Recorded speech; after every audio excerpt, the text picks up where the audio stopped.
এরকম সহজ সরল মানুষগুলোর সাথে খাবারগুলো ভাগ করে খেলে আসলেই খুব ভালো লাগে। এরকম সহজ সরল মানুষগুলা খুবই ভালো মনের মানুষ হয়ে থাকে।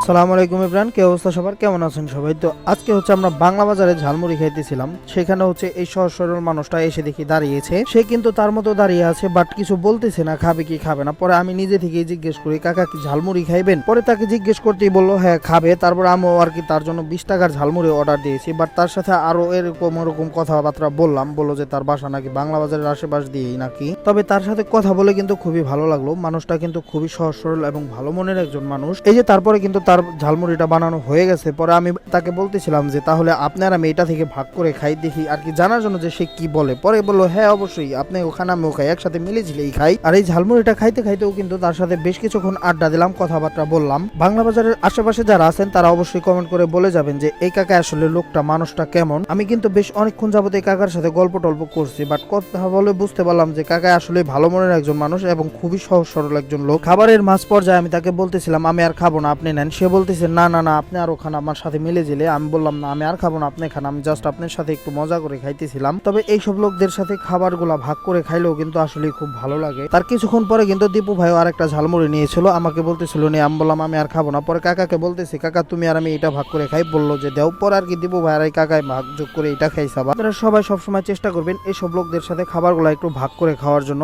খুব বেশি টাকা খরচ হবে না, সর্বোচ্চ 10 থেকে 20 টাকা খরচ হবে। তবে 10-20 টাকায় তারা যে পরিমাণ খুশি হবে এটা আপনার কল্পনার বাইরে থাকবে। সো গাইস, আজকের ভিডিও এই পর্যন্তই। দেখা হচ্ছে নতুন কোনো ভিডিওতে। সবাই ভালো থাকবেন, সুস্থ থাকবেন, আর এইসব লোকদের পাশে থাকার চেষ্টা করবেন সবাই। আল্লাহ হাফেজ।